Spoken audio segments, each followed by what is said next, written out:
This is Beach Talk Radio. Good morning, Mr. and Mrs. America, and all ships at sea. This is your captain speaking, Bean Gene. Bean Gene. The following will be a test of the ship's whistle, the sonar alarm, the cable alarm, and the atomic attack alarm. Hello, America, and welcome to the #1 radio station in all of Fort Myers Beach. Beach Talk Radio. Here are your hosts, Kim and Ed Ryan. All righty, everybody. Welcome to Mondays with the Mayor. And today happens to be, are you going to get your microphone and get in the game here? Today happens to be the mayor's birthday. And you know what? I think I muffed something up. So while you lead us here about what we're going to talk about, I'm going to resend him the link. I think I sent him the wrong link. Dan, I think I sent you the wrong link. I'm going to resend. Go ahead, dear. Tell us what's going on. Thing to go on. We got a lot to talk about. I'm just going to. First of all, we're going to wish him a happy birthday. You text him that I sent him a different link in his email. I think I was goofing around before, just testing things out, and I was in the wrong studio. So welcome to episode number 29 of Mondays with the Mayor. And our show today is, if we have one, if he gets the link, is sponsored in part by Dorston Claims. I know he's in the wrong studio. Just tell him I sent him a different link. He'll pop right in there. Because if your insurance company has not paid you out yet, they're certainly not operating in good faith. So there he is. You want to call Mark Dorston at 239-849-2949. That's 239-849-2949. And everybody knows Mark by now. It's 10 months into the storm, and he's helped a lot of people out on the beach. So if you need help with your insurance company, give Dorston Claims a call at 849-2949. I apologize for that, Dan. That was my mistake. I sent you the wrong link, and now we can see you wherever you in the trailer. I'm back in the camper. I see. So happy birthday, by the way. It's it's your birthday. Thanks. If you'd have told me I was going to spend my 40th birthday in a Hooters watching a Twins game by myself and my 50th birthday in effing Illinois at a winery, I'd have told you you're crazy, but here I am. Is that hey, a winery's not a bad place to be. No, so we're using this there's an app, I can't remember the name of it. It's basically it's for people that drive around the country in RVs, and there's places it shows you like points of interest, wineries, park for free, and then have a place to interact with people. And so we've been using this app since we left, and this was one of the only places that could fit us. So we stopped here. It was not my first choice, but we had a deadline to get on the show, so this is where we're at. So is it Hip Camp? Is that the app? It's called Hutchin. She told me just about 10 minutes ago, but it's I can't remember, but it starts with an H. I know that. Okay. Well, so you were living in the trailer here at home, then you decided to go on vacation in the trailer and drive around the country. I mean, how much time can you actually spend in that thing before you go berserk? Well, we had it and we thought, well, before we get rid of it, let's, at least use it for what it was intended to be used for. And I can safely say that I'll never, I'm just over 4,000 miles in now, and we're not even close to home yet. So this might be the one and only time you'll see this guy cruising around the country in an RV. I love the way you've decorated the place behind you. It looks fabulous. Well, it's just shades. I mean, I can open it up, but you wouldn't be able to see me. Fine. I literally was running in the door. We pulled up. I don't know. I'm like squished in the little tiny. None of the slide outs are out. Squished. Got on in time. Well, let's. The connection's not great. You're breaking up a little bit. So we chose this place because it has Wi-Fi, but it doesn't really have Wi-Fi. So I'm using the phone hotspot. Gotcha. All right, Dan. So let's get into some of the questions, and we'll just keep it going for as long as we can keep the Wi-Fi I'll keep strong. trying. All right. All right. So the first thing I wanted to bring up and to see if you're still there is we've been getting a lot of feedback about nitpicking permitting issues like rocks in the yard and little things like that. Is that really going on? Are there really people code enforcement officers out there that are citing people for things like that? And is that what you want them doing?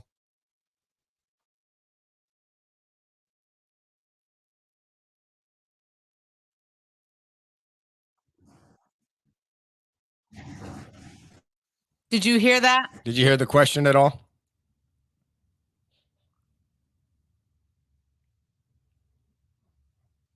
Shake your head once Well, for yes. I don't know if can you hear me? Yeah. Are there code enforcement officers out there? Yeah, I did. A minute. Can you hear me? Okay. Yeah. So yeah, I heard the question. Yeah, there's most certainly, I'm sure, code enforcement officers out there looking for violation. And I have heard about the rocks from several people. I have talked to Andy about it. I think it's pretty crazy in my opinion, but they're doing their job. So if it's something that we need to change, then we need to change it. But until we do, they're going to keep continuing to do their job. So they're doing as they're directed. So don't get angry at them. If you're angry about something like that, continue to share it with me. I'm one of the 5 people that can make the changes to try to adjust it with what we can do. If this has nothing to do with the Florida Building Code, then we have the right to be able to change it. If it's a Florida Building Code issue, obviously we can't do anything about that. But Right. So I mean, on the rocks thing, I mean, we all know that somebody that we all know is getting fined $250 a day for rocks in his yard. I mean, isn't there a certain point where even the code enforcement officers can use common sense and say, okay, these people are going through so much shit with all the other stuff. I mean, the house looks nice. Okay, he didn't get a permit for rocks. I mean, it seem kind of silly? easy answer to that is absolutely yes. It's ridiculous in my opinion. It's there are certain things that you can use discretion on, obviously, and there's certain things that you can't. We're talking about rocks. We're not talking about asphalt. We're not talking about things like that. If my opinion, if we have people that have enough time on their hands to find infractions like that, then maybe they have a little bit too much time on their hands. There's so much building going on that spreading of the rock. Now, there's a reason that it's there. It's there to make sure that you're not flooding out your neighbor's house. We've seen some places, and Ed, you've actually been to one where they've added a lot of rock and it's caused a lot of flooding because of that rock in their neighbor's yard. So there's a reason that it's there. But if you're in a situation where you had rock there and you're just replacing the rock that was there, you're not adding to it, that's a whole different thing. And I think that's why they're probably saying you should get a permit. But we have had several instances where people didn't have rock before, or they had less rock before, and they built up an area, and now the neighbor's house is getting flooded, and we're getting complaints from the neighbors. So, there's obviously 3 sides to every story. So everyone's a little bit unique, but if you're just putting rock back where it was that washed away after Ian, you got to look at that and go case by case, in my opinion.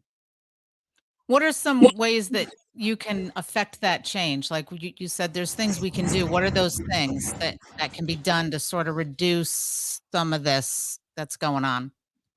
Well, obviously we can talk to Andy, and Andy can have a conversation with the permit staff and the community development director and say, we got to keep an eye on it. Obviously, if we're getting a complaint, then you got to go out and take a look at it. But if we're just driving up and down the streets looking for violations of people spreading rock, that's a little asinine to me.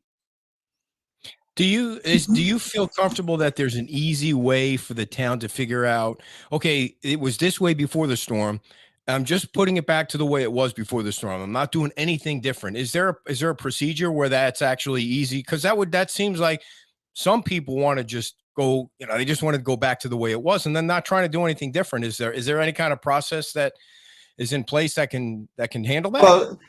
Well, it's the permit process, Ed. I mean, it's nobody has exact pictures of every single house before the storm, and nobody has exact pictures of every single house after the storm. So people that are feel that they're doing the right thing, maybe we need to look at, if you're just coming in for rocks or something, that you're not paying a permit fee or something. I don't know. We got to look at it, but the permits are there for a reason. You've heard a lot, and a lot of people complaining about the demolition. Well, my house wasn't demoed. Ian demoed it, but then they hired a contractor to come in and spread sand, and we've had capping off issues, and that's the reason the permit is there. It's not to generate revenue. It's there to make sure that what you're doing protects you and your neighbors and the people behind you. It's there for a reason. Let's talk about that. We have to make those things. We have to make those things much easier. It shouldn't be a drawn out process for whether it's spreading rocks, demolition. We were going in the right direction, and it seems as of late, quite honestly, and I've told this to Andy, we're going in the wrong direction. And I don't know what has happened, what has changed, but my inbox is filling up again with complaints, and it was going the other way before. So we have to figure out what happened, what's changed. And if there's a reason that it's changed and it has to be changed, then that's fine. But I certainly don't know it. And in order for me to relay it to you and to everybody else that are having the frustrations, I need to know what's going on. And so I'm trying to get those answers, but I'm on my way back. I'm wishing I wouldn't have left now, not because I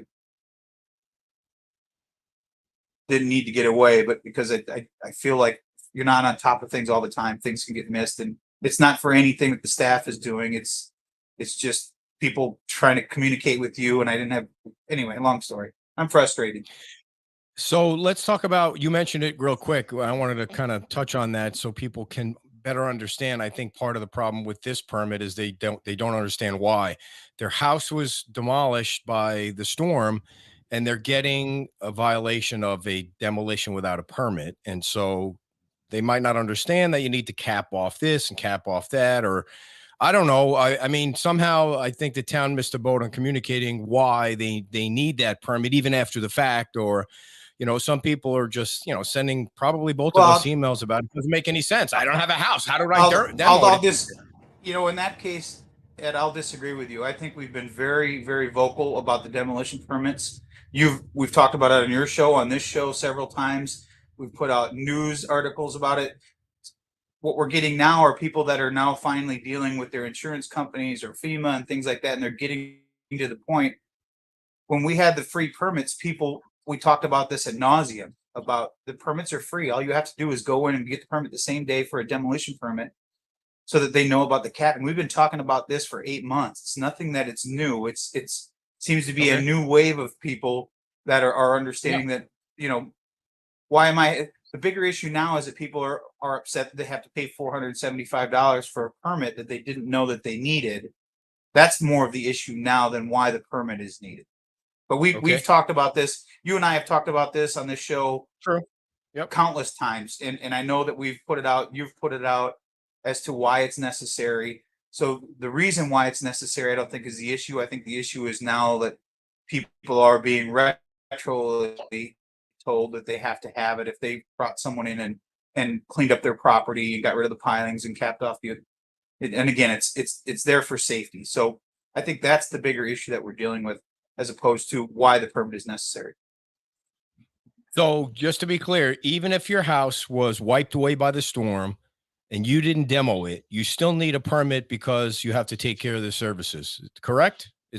That's some of what we've been getting lately. Yeah. So if you go back, remember what started this whole conversation 8 months ago, the gentleman that had the house that had we all know which property we're talking about, had the motorhome that was wedged up against the tree, and the house was destroyed by the storm. And then he wrote you a letter and was complaining that, I didn't remove the house, the storm did. Yes, the storm did. And then sent you pictures that you posted. I went by 20 minutes after you posted the pictures and sent you the pictures of what the property actually looked like. I personally did that. And the property was completely leveled. There was sand put back in and it was build ready. So you did work on the property. So if your property is sitting there and you haven't touched it, obviously you don't need a demo permit. But if you're going to start pulling pilings and you're going to start making it ready to build or ready for sale or whatever it is you're going to do with it, yes, you need a demo permit because you have services on the property that we have to make sure, and the county has to make sure that they're taken care of. Okay. So some of the other things that are coming up now is that we get further and further away from the coming up on a year in 2 months. Is that you have Mhm. properties that are either being worked on or they're in the permitting stages. They're going to be worked on soon, and you got all these rebuilds that are coming up for proposals, and we still have some houses and buildings, commercial buildings that haven't been touched. And some people are saying, why, how long are they going to be able to sit there? And we know they're in different phases. Some are in debris cleanup and they don't know when they're going to get to it. But is the town going to start to hunker down on some of the properties that are just sitting there untouched? Yeah, a week or two ago, I was talking with Becky, our Harding town attorney, about getting a letter ready to be able to, so it should be ready to go out to residents that haven't touched their property.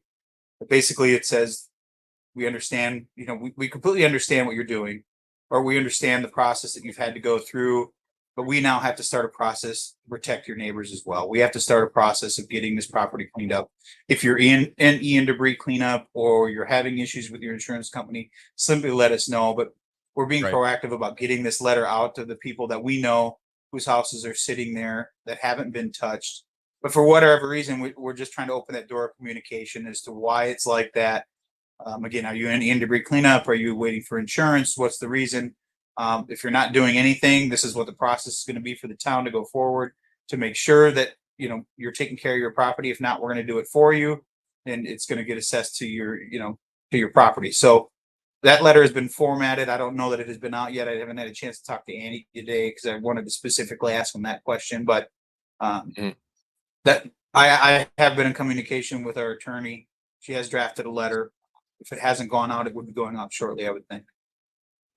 So as of right now, you don't know on those houses, like, you don't have any data as to suggest where those houses are in the process of recovery or removal. No. This is the letter that's going to go out is essentially just a letter saying, let us know where you're at, or if you aren't planning on doing anything, if you need the town to help. It's basically just an information letter. Where are you at? But to also let you know, this is where we have to start moving forward. Your neighbors are working hard to get their properties cleaned up. You need to do what you need to do, understanding that there may be things that are outside your control that are holding you back, but we need to know. We need to have a better understanding of where everybody's at, or if they're not doing anything.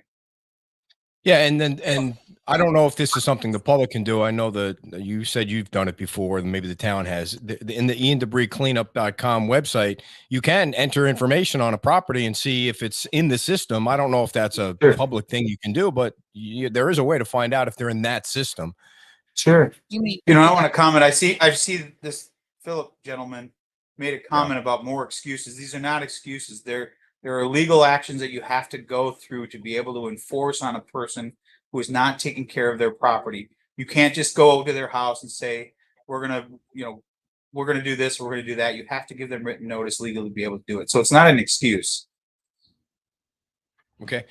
So the Ian Debris that I mentioned, can people go in there and look at it, or is it more you got a back end kind of thing where you can check on a property if you wanted to see? Like, I know you looked and saw when the Shamrock was in there, and that tattoo place that has that green car sitting behind it. They're in the process. So is Goods.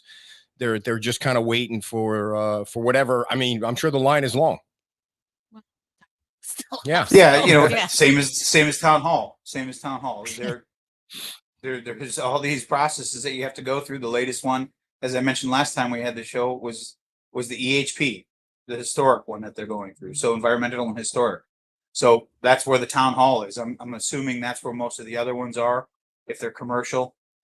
Residential, again, I haven't gotten any data as to what's coming down since I've been gone through the Ian Debris cleanup, but I plan to get that in the next day or so. Do you have any idea how many houses, how many structures that's included in that, group that we're talking about? Give me knockdown. Or not? No, not Are that you're going to send still letters to. Oh, Yeah. That you're going to send out letters to. Like, how many is that? Do you know? Uh-oh. I don't know. You I said don't know eight. the number off the top of my Okay. head. I spoke with So- I spoke with the attorney about it to get the letter, and she was getting it to Steve Poposky. He's the one that sends the letters out, or that he and his staff are the ones that will send the letters out. For those of you that are posting comments about the permitting, if you want to email me your permit number, we'll look it up for you. I mean, and Dan has done that before. I mean, probably hundreds of times to see why I'll be things more are than happy stuck in the to. system. So, I mean, I see I'll some be folks I'll on be there. absolutely more than happy to.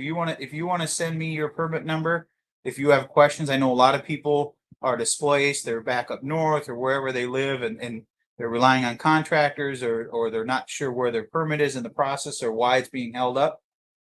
allersd@fmbgov.com. Send me your information. I'll be happy to look it up. It may not be the answer you want to hear, but I'll make sure you get the answer that you're looking for, why it's sitting there.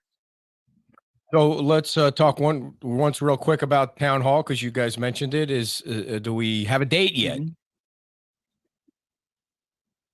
We do not have a date yet. I've been Jeepers dealing with creepers, man. I've been dealing with FDM, and they think that they have a way that It's we not. can speed up the process. Go directly through them. So Sorry. It's so funny. It's 10 months later, I'm and they're just- talking well, about speeding up the process. We're I know. not laughing at you. It was just that.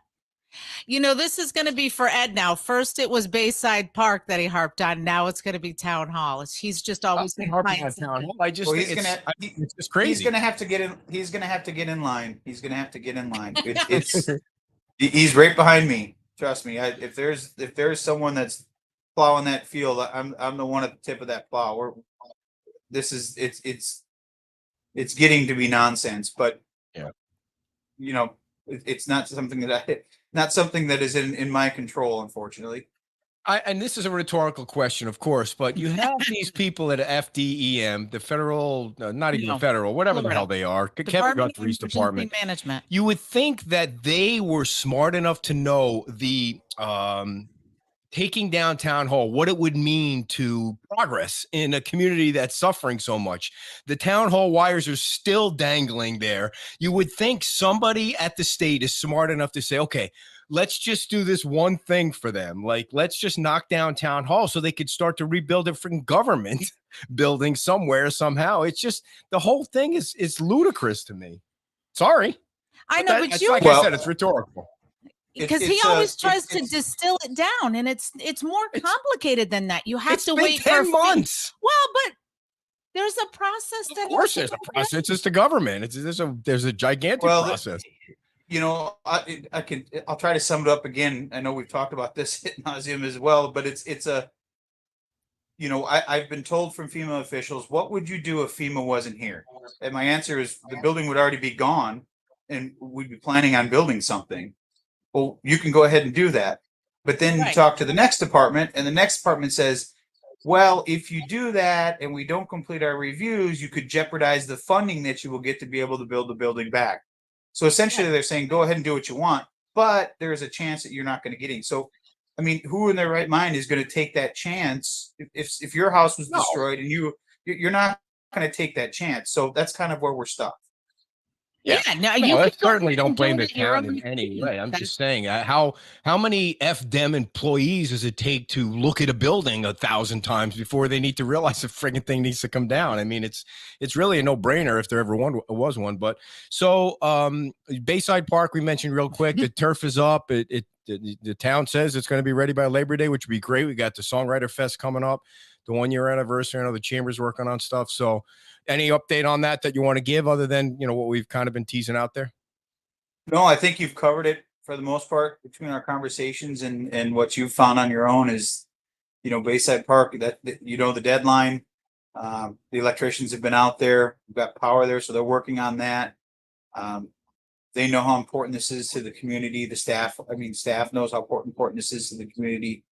It's nice to see that there's progress happening, and they told me it's going to be done, and we'll make sure it gets done.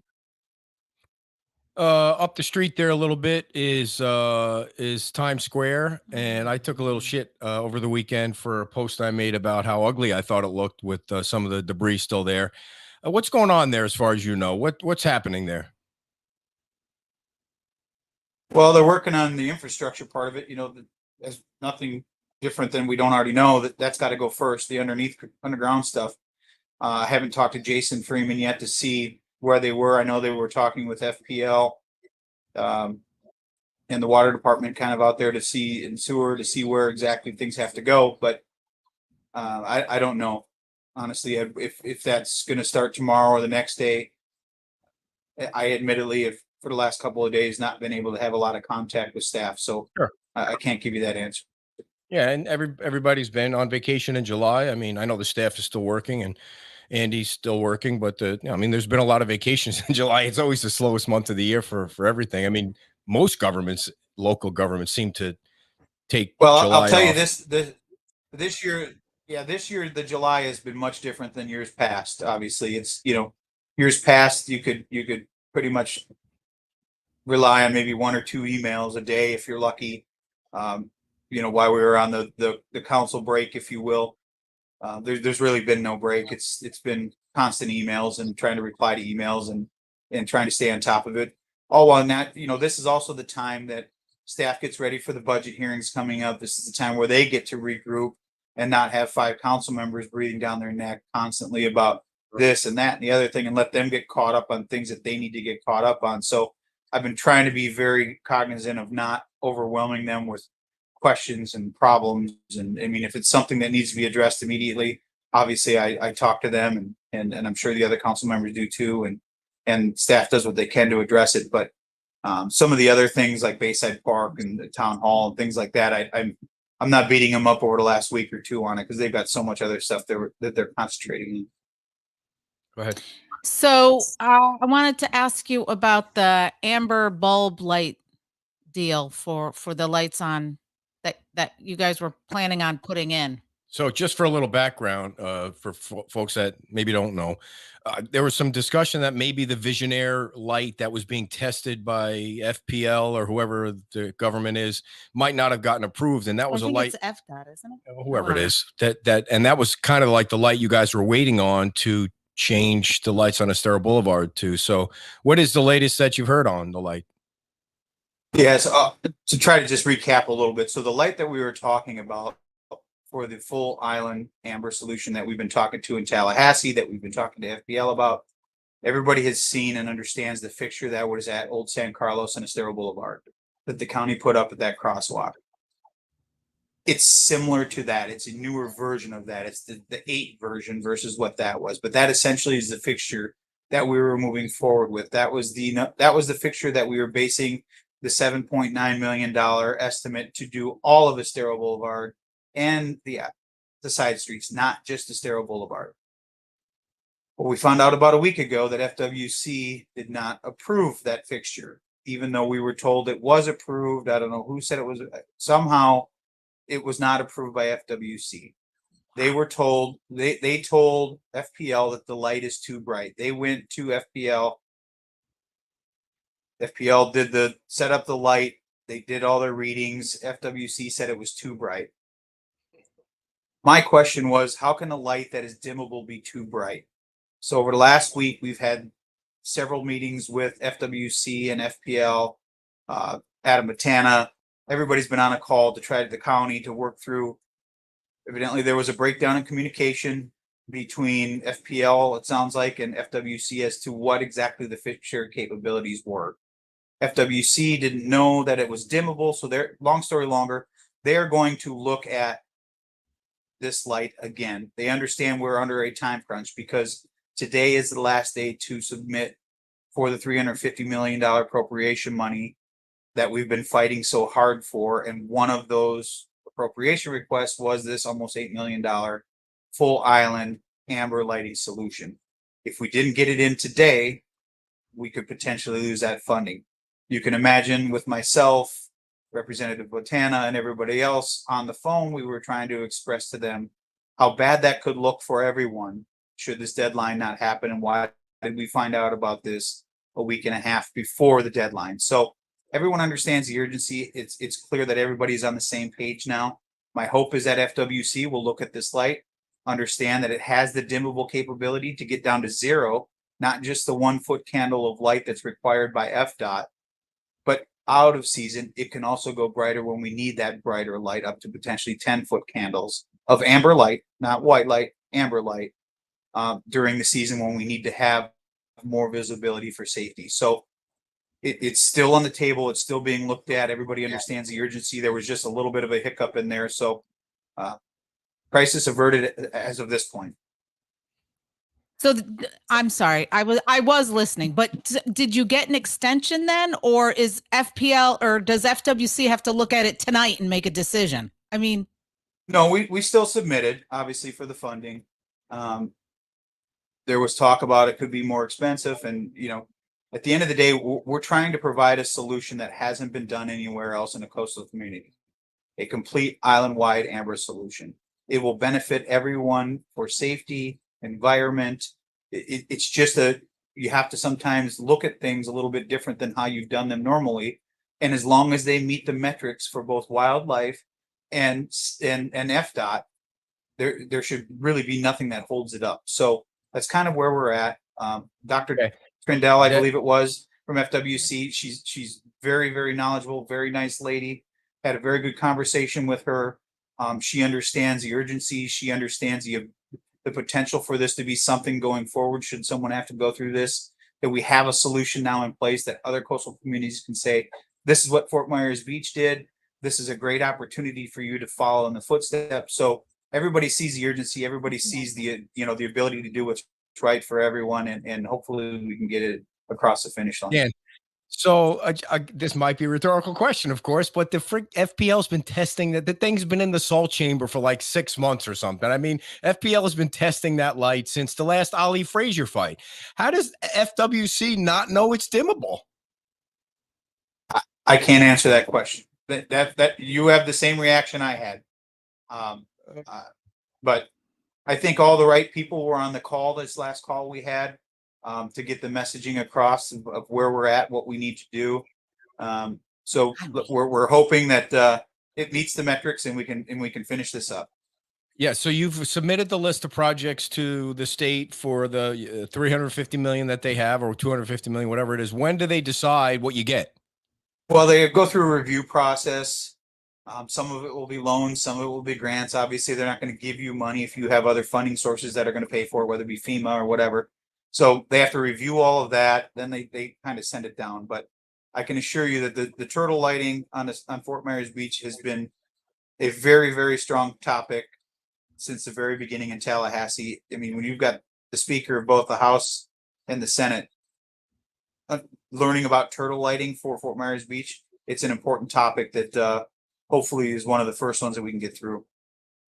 And just so everybody knows too, December, August 15th is the next Resilient Lee meeting at the Diamond Head for the beach meeting that they're having. So you want to write that down. It's going to be an afternoon, late, like 5 o'clock, 5:30 meeting. And that's Kevin Ruane's group that they have the $1.1 billion from HUD to spread around. So that's August 15th at Diamond Head. Yes, it is. Glad you brought that up. I was going to bring it up later, but you already brought it up. So okay. I believe it's on the town's website. You can go to and see all the information. I think it's 5:30. It starts 5 or 5:30. So it's been kind of quiet as far as projects being proposed, like, the Moss Marine thing and the Pink Shell thing and the Beach Baptist. And I know there's a couple of ones in our newsletter, at least one in the newsletter tomorrow that's going to start down the road. Have you heard anything new about the whole comprehensive plan and LDC thing, or has it just been quiet for the month? It's been quiet. I mean, there's nothing that isn't new or earth shattering that everybody hasn't already heard about. You already mentioned Pink Shell, Moss Marine, the Neptune. I've had a meeting with them. Obviously you've reported, everybody's reported the sale of the Outrigger. They have not, I've had 2 meetings with them. They have not shown one rendering. They have not said one thing about what they want to do. Their conversations have always been about what does the beach need? What does the beach want? They're fully aware of what they can do and can't do by right. They didn't ask anything about, what if we did this? They were very vague about, we want to be part of the community. But they have not shown me one rendering. They're the only ones that I've spoken to that have not shown me at least one rendering. So I just want to just clarify. So, because you said, what they can do by right, and that was like a big topic of discussion when we were talking about heights. And so what they can get by right is what they can, what it means, what they can get by right. Anything that they would want more, or anybody else, not them, but anybody, that's where the CPD process comes into play. Is that correct? Right. So if you want to build something by right, meaning what the comp plan and land development code allows you to do, you can come and put application in to do that. Just like if you were building a house or anything else. If you want to exceed that, then you can go through the CPD process and you can essentially ask for what you want up to the maximum allowable, if that makes sense. So you can, density could be this much, or your floor area could be this much by right, but you could ask for it up to this based on the zoning district that you're within. That's where that CPD process that you keep talking about will come into play. You can come in and ask for it. Doesn't mean you're going to get it, but you could certainly come in and ask for it. Now, on that piece of property, the outrigger has a CPD, and that gives them the outrigger, the right to go up 35 feet. Now, that CPD becomes worthless when they knock the building down, right? It's not the outrigger anymore. So London Bay will probably submit their own CPD, and you guys will decide, the LPA will decide if they can go up 5 stories, 8 stories, 3 stories, whatever they pitch, right? Yeah, I mean, they can come and ask, they're obviously in an area where height is buildings are much taller. So yeah, I don't know what they're going to ask for. I don't know. I know what they had before. I don't know, what they're going to ask for going forward, but through the CPD process, they can certainly do, they must feel that they have a piece of property that they can make work, or they wouldn't have closed on the deal. So they closed on the deal with knowing all the things that I can tell you, and speaking with them, they're very, very smart people. They're very sympathetic people. They're very understanding people. And it would not shock me. They've done their due diligence. They know what they can and can't do, and what they can ask for and what they can't ask for. So what is the height restriction in that area, in that part of town, in that whatever that zone for? How I mean, the CPD for the outrigger goes away. What is the rule then? What do they have by right? I honestly, I don't know what their zoning, what zoning district that they're in, but 35 feet is pretty much 30 or 30. I think it's 35 feet, but there was something in 2020 that you could in the downtown district, you could go up to 35 feet, which would allow you to 3 stories. But I don't think that is in the zoning district that they're in. And I don't know off the top of my head what zoning district the outrigger is in. But 30 feet is 30 feet is pretty much a normal for the most part. Yeah, they're in an area though where there's really tall buildings. I'm guessing they were all before incorporation. I mean, I'm trying to count, like most of them. Yeah, most the of them, condos most down of them there were are very high. I think the one in the name slips my head, but I think the one that's being built or just about finished in Bay Beach was the last of the grandfathered, if you will, buildings that went up. And London Bay was the Hewitt, developer. And Right. London Bay was the developer for that. So what was the only other thing over there? Shoot, I forgot what I was going to say about that. But anyway, so we have the London Bay CEO coming on Friday at 5:00. So hopefully we can squeeze out of him the answer to the question about This how high Friday he's you've planning got him on on? pitching. Yeah, Mhm. Friday at 5. Yeah. Good, So- good. I mean, I would imagine, they're not at that point yet. I'm sure they have to have. I'm don't I'm think guessing you're they gonna know get it. exactly how high they want to go. I mean, $38 million on a project. You got to know what you're doing, right? Right, Dan? You got to think that. Well, yeah, I mean, I think you have to be able, I mean, I don't know anybody that's going to spend that kind of money and not know what they can do by right versus what they want and maybe what they could potentially get. I mean, there's 3 factors there.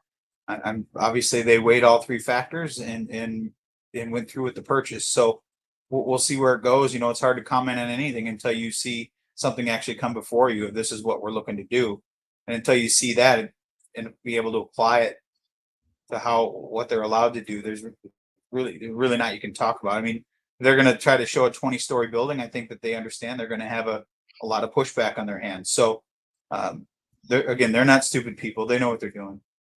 Do you think that the community that you speak to, the people in the community, you think they'd be more open to a bigger, taller building in that part of town because there are bigger, taller buildings there? I don't know. I guess it depends. You know, in my conversations with most people, they understand that buildings are going to be a little bit taller just because of the way the Mhm. building codes are now. They understand that, and I think they're willing to fluctuate a little bit. It's it's been the onslaught of overdoing it. I think that people are getting fatigued with, and it's creating a lot of uh, false anger. Just because something is proposed doesn't mean it's going to happen. I mean, someone can propose whatever they want. They can ask for whatever they want. Doesn't mean it's going to happen. The staff's going to review it.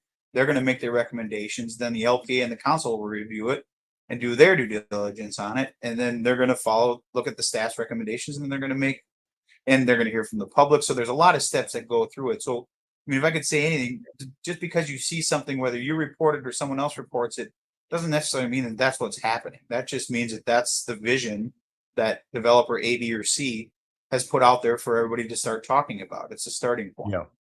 Yeah, and some of these will take years. I mean, go back to Mhm. Margaritaville with all the different, not only issues they had, but problems they had down the line with people trying to stop it. And I mean, took forever. And Well, you know, and and I think a lot of, I see someone made a comment there. Nancy made a comment about we don't want to be Marco Island or Miami. That has been a common yep, point across the comment. board since the beginning. Trust me, we all hear you loud and clear. But I think people also understand we're never going to be 1960 cottages either, or 1970 cottages. So where is that? Nobody wants to be Miami, Fort Lauderdale. Nobody wants to be that. It's been very loud and clear, myself included. I don't want to see that. But where is that middle ground? Where is that? We can't go back. We can't go back to the 70s cottage, and we just can't do that. So where is that happy medium? And that's why I said way back in the beginning, the comp plan really hasn't been tested. It was put Right. in place back in 1990s to be able to envision what could happen should something like this happen, but it hasn't been tested. So when you're used to seeing something as a 70s cottage, and by right they can do 30 feet, instantly you think, oh my God, they're building something much bigger, whether it be a house or something. But what they had before was a third of that. But that's what they are allowed to do in the current comp plan by right. So I think when people start maybe understanding that just because you saw a one-story, whether it's commercial residential building, but now they can build back to 30 feet by right without asking for anything because they're following the rules that are currently in place, it's automatically going to be a much larger building than what you're used to looking at.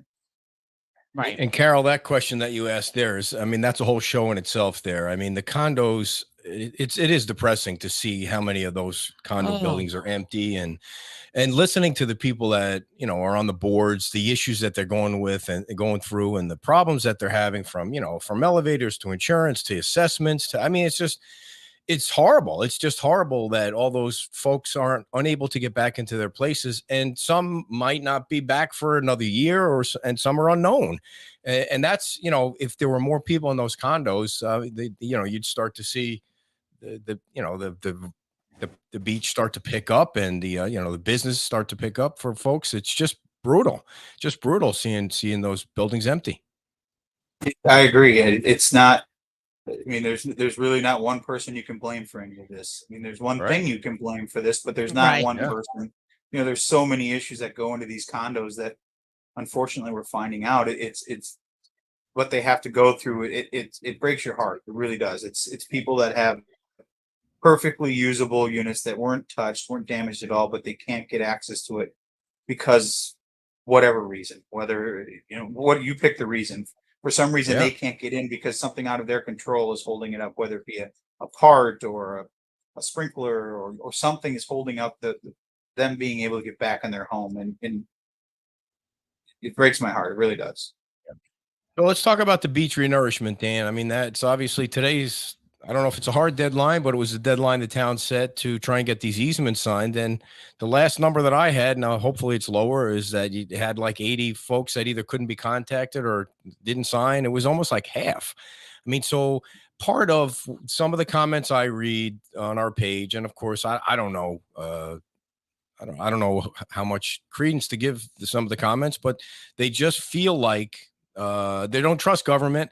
And there's some other issues like, does this mean the town can come on my property for 15 years to check on the vegetation and to check on this and that? I mean, it's just, the project is so important to the future of the beach, and to have so many people not participating for whatever reason really does suck.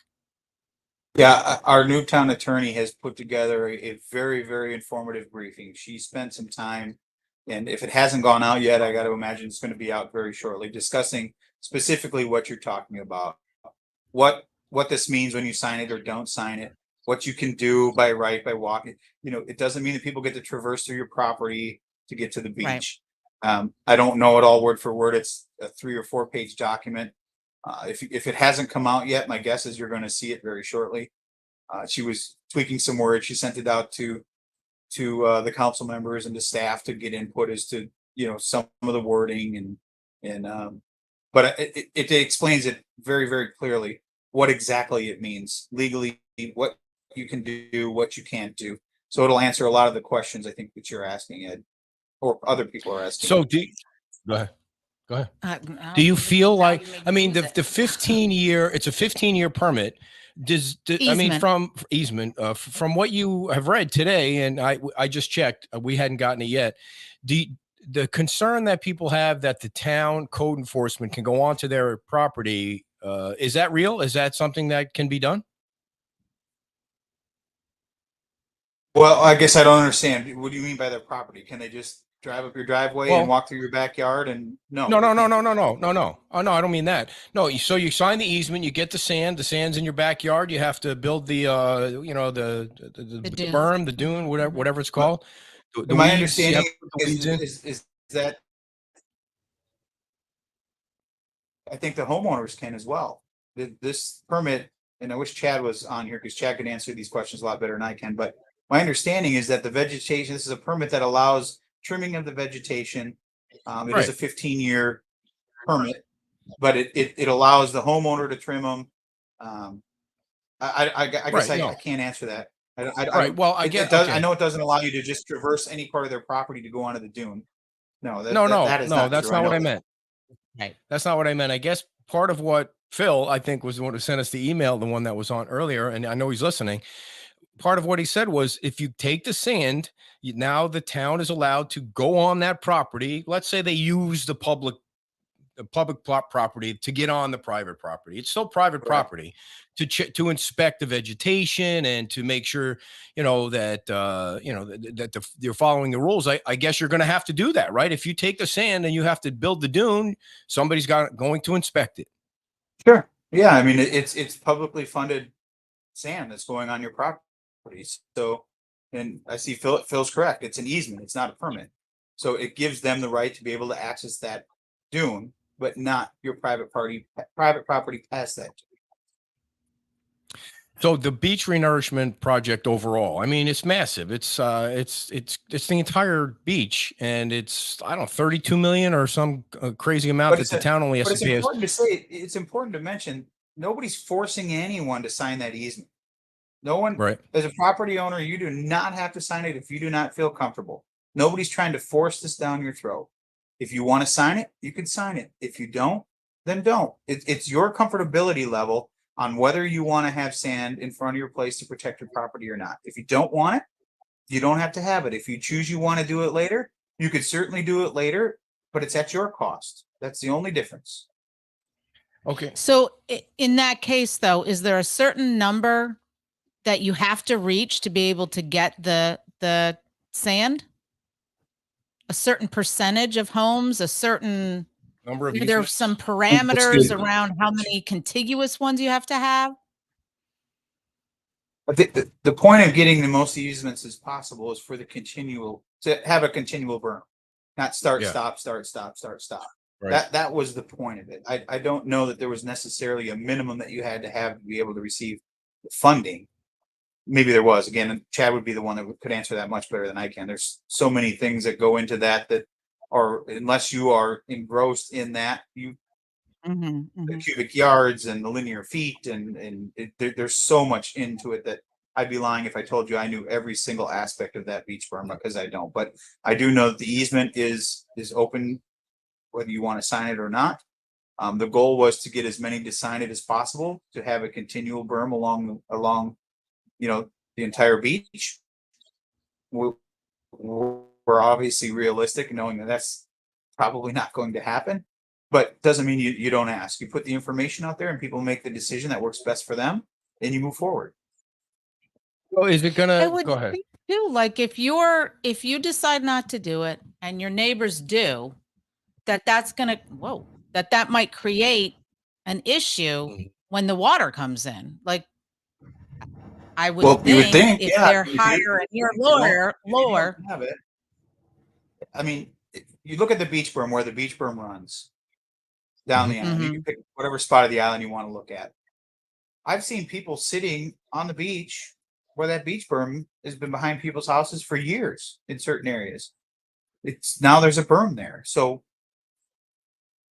whether people are sitting there or the berm is there, I guess to me, if I had a beachfront property, I would sign it because I would want the protection Mhm. from any kind of surge. I understand that people are going to sit there anyway. And there's nothing you can do about it. You can't kick them off your property, or even though you technically own it.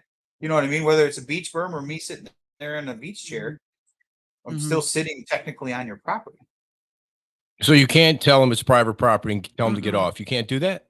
Not if you take public Oh yeah. funds for the beach sand. Well- Yeah.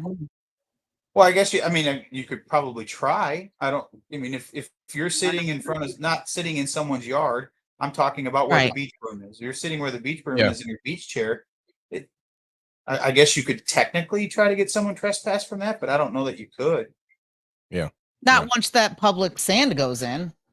Yeah, I don't Well, know. the So I'm bigger, so I think the confused by bigger the whole issue, thing. and the bigger issue that I think property owners are having is the ability for people to come on there and either patrol it or maintain it, Yeah. or Yeah. that's the bigger issue, not the person like myself sitting on the beach in a chair. So I completely understand Right. their hesitation. I respect it, and whatever decision they make is completely up to them, and I'll respect it either way. We're just trying to do what is in the best interest of the island as a whole, to protect it against any future storm surges. That's all we're trying to do. And the beach renourishment is more than just filling in people's backyards with sand. It's going to push the shoreline out quite a bit further, right? There's certain spots on the beach, like by Times Yeah, there's Square, where it's so. Go ahead. We have two separate things. The berm is different than the beach renourishment. They're two separate projects. Sure. So depending on which one you're talking about, yes, the beach renourishment is to replenish the sand that was taken away by the storm. Like you said, you get in Gotcha. front of, by the pier, that there's hardly any beach left there. If Right. they choose to be part of the beach renourishment, they'll get sand. If they don't, then it'll stay the way it is. Yeah, that's crazy right there. I mean, somebody was telling me that the last beach renourishment they did in that area really made the beach long underneath the pier there. I mean, I never saw that. It was before my time down there. But I think the last beach renourishment, that area, if I'm not mistaken, chose not to take the sand, and that's why that's why you see it washed up as far as it is. Because the last time around in 2012 or somewhere in there, don't quote me on that, but the last round of beach renourishment, they chose not to take it. crazy. So no matter what, there's going to be, you're doing the plan, right? I mean, it's not at risk of not being done. There will just be certain number of people that don't get sand. This is going forward.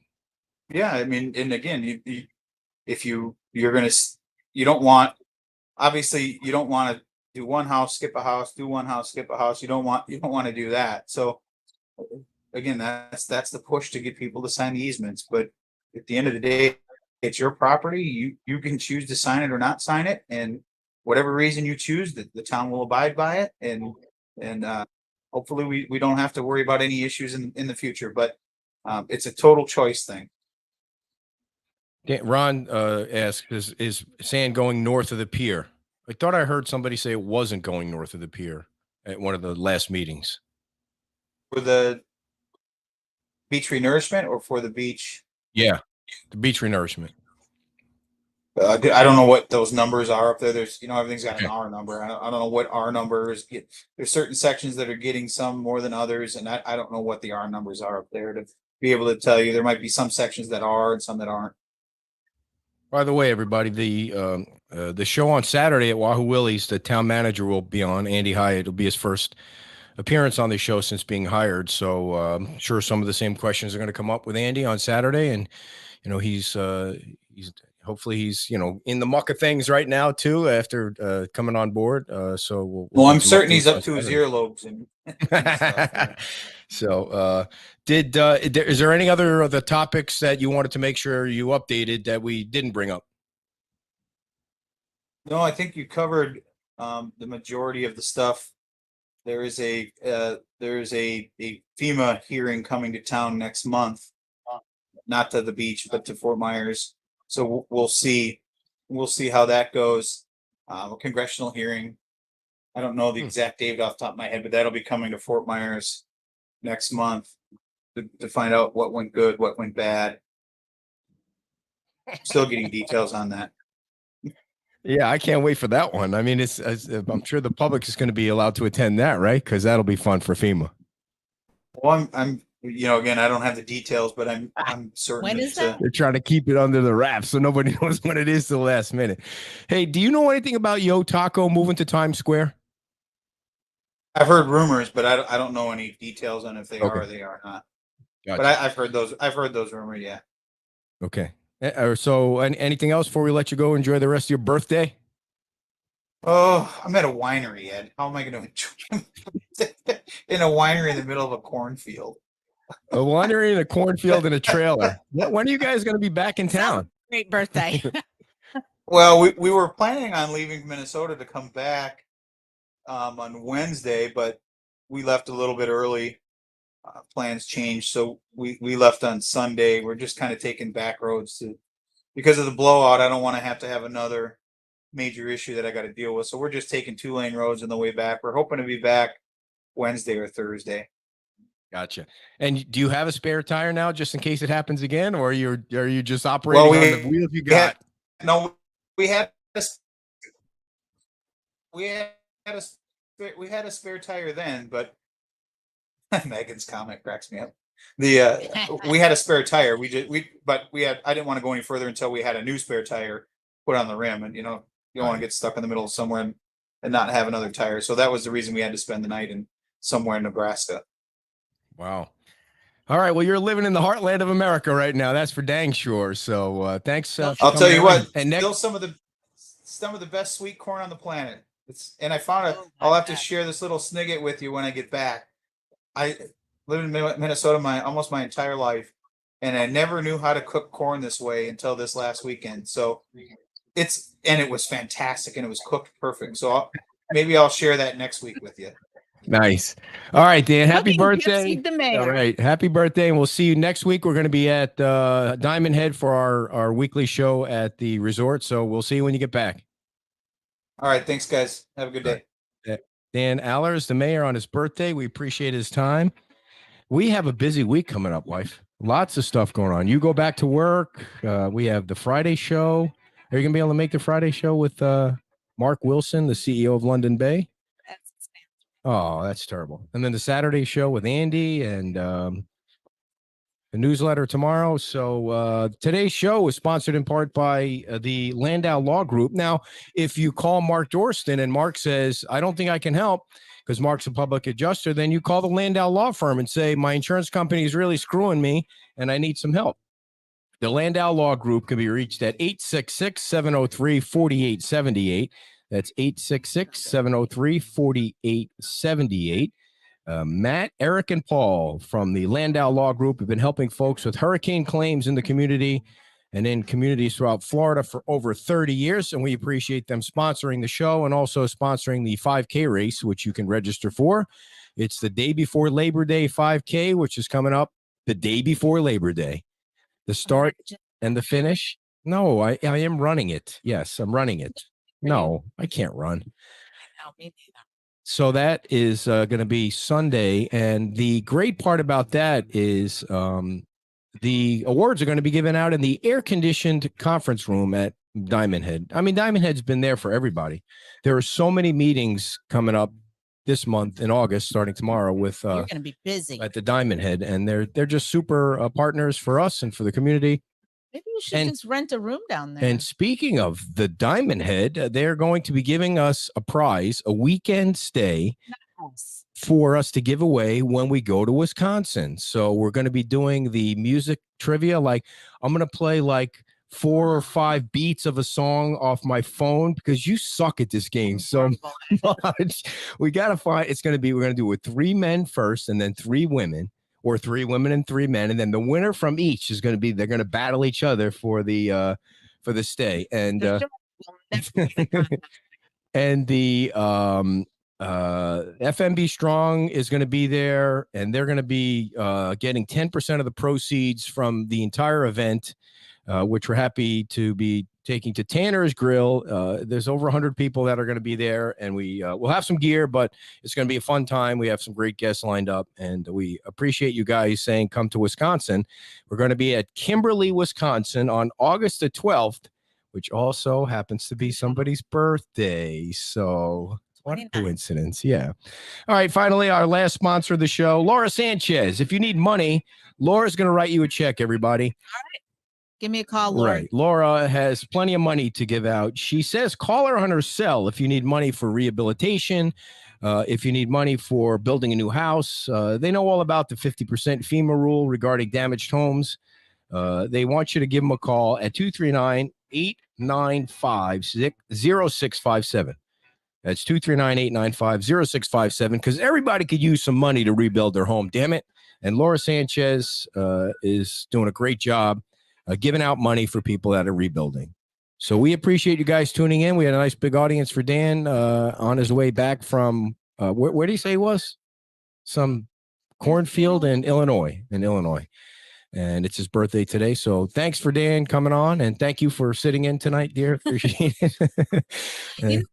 Said this and I forgot. I'm going to go back and listen to when we had Chad Schutz at Margarita, because I think we did talk quite a bit about the beach nourishment, renourishment, whatever, and tease out some of those facts from that interview. And as soon as we get whatever is coming from the town from their new attorney, we'll post it on the Facebook page so that you can read the details of that. I think there is some flexibility in when somebody signs the easement. I know the deadline is today. They do want to get a plan in place to put the whole renourishment plan together with some. With the trouble that they've had reaching people about the easements, I wonder how hard it's going to be to get a hold of people, about their house. Yeah. Yeah, well, I think part of what Chad was telling us last week was, you got some people they can't reach. You got some people that are in the middle of selling their homes, and, it might not be a priority that they have. And you have, other people that are just like, I'm not dealing with it. I got too much other stuff to deal with. But hopefully, whatever you decide, folks, whatever you decide is going to be right for you. So if you want the sand, sign the easement. If you don't want to have to deal with any of anything that has to do with it, then don't sign it.